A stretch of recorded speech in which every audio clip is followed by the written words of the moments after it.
সকালে ঘুম থেকে ওঠার সাথে সাথে এই 5টি জিনিস দেখবেন না, না হলে গরিব হয়ে যাবেন। 1. সকালে আয়নায় তাকাবেন না।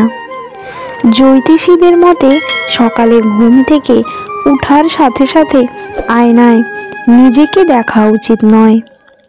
এটা করা মনের মধ্যে অহংকার বোধ বেড়ে যাওয়ার লক্ষণ। সেই সঙ্গে তা থেকে তৈরি কাজও নষ্ট হতে থাকে। সেজন্য যখনই আপনি সকালে ঘুম থেকে উঠবেন, আয়নায় না দেখে পূজা ঘরে গিয়ে ভগবানের দর্শন নিন। 2. আপনার ছায়ার দিকে তাকাবেন না। বাস্তু নিয়ম অনুযায়ী সকালে ঘুম থেকে ওঠার সাথে সাথে আপনার ছায়া দেখা অশুভ বলে মনে করা হয়।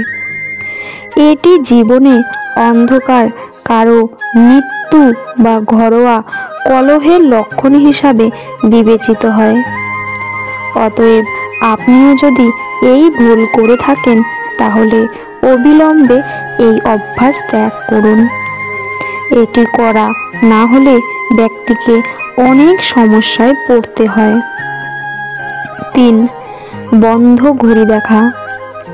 ধর্মীয় পণ্ডিতরা বলেন, সকালে ঘুম থেকে ওঠার পর সামনে একটি থেমে যাওয়া ঘড়ি দেখতে পান, তবে এটি কোনো অশুভতার লক্ষণ।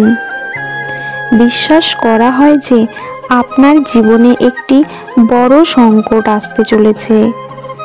এটি এড়াতে ঘড়ির খারাপ হওয়ার সঙ্গে সঙ্গে তা মেরামত করা উচিত, অন্যথায় ঘড়িটি খুলে রাখতে হবে। 4. ভাঙা মূর্তি দেখা। বাস্তুশাস্ত্রে বলা হয়েছে দেবদেবীর ভাঙা মূর্তি রাখা উচিত নয়। কোনো মূর্তি ভেঙে গেলে তা কাপড়ে মুড়িয়ে পূজার স্থানের বাইরে কোথাও নিরাপদে রাখুন। সকালে ঘুম থেকে ওঠার পর ভুল করেও সেই খণ্ডিত মূর্তিটি দেখা উচিত নয়। এটা করলে জীবনে কষ্ট বাড়ে। 5. রান্নাঘরে এঁটো বাসনপত্র দেখা। বাস্তুশাস্ত্রে বলা হয়েছে যে রাতে ঘুমানোর সময় রান্নাঘরের এঁটো বাসনপত্র রাখা উচিত নয়। এতে মা লক্ষ্মী অসন্তুষ্ট হন। সকালে ঘুম থেকে উঠে যখন মানুষ এঁটো বাসনপত্র দেখে, তখন তার সারাদিন নষ্ট হয়ে যায়। এতে স্বামী স্ত্রীর সম্পর্কের উপরও প্রভাব পড়ে এবং ঘরের পরিবেশ বিগড়ে যেতে থাকে। বন্ধুরা, ভিডিওটি আপনাদের কেমন লাগলো তা কমেন্টে জানাবেন। আমাদের তথ্যগুলো ভালো লাগলে লাইক, শেয়ার, সাবস্ক্রাইব করতে ভুলো না যেন। বন্ধুরা, আজকের পর্বটি আমি এখানেই শেষ করছি।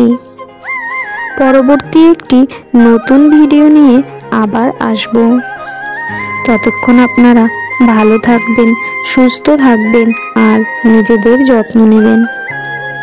আর আমার ভিডিওটি যদি ভালো লেগে থাকে, তাহলে অবশ্যই চ্যানেলটি সাবস্ক্রাইব করে পাশে থাকা বেল আইকনটি প্রেস করবেন, যাতে করে আমার ভিডিওগুলি আপলোড করার সঙ্গে সঙ্গে আপনাদের কাছে পৌঁছে যায়। বন্ধুরা, ভগবানের দর্শন চ্যানেলটি চাইলে আপনারা ঘুরে আসতে পারেন। এখানে সমস্ত ভগবানের অজানা তথ্যগুলি দেয়া রয়েছে। আশা করছি আপনাদের ভীষণ ভালো লাগবে। বন্ধুরা, ভিডিওটি যারা প্রথম থেকে শেষ পর্যন্ত দেখলেন, তাদের অসংখ্য ধন্যবাদ। আপনারা যারা ভিডিওটি প্রথম থেকে শেষ পর্যন্ত দেখলেন, তারা কমেন্টে জয় শ্রীকৃষ্ণ লিখতে ভুলবেন না। ধন্যবাদ।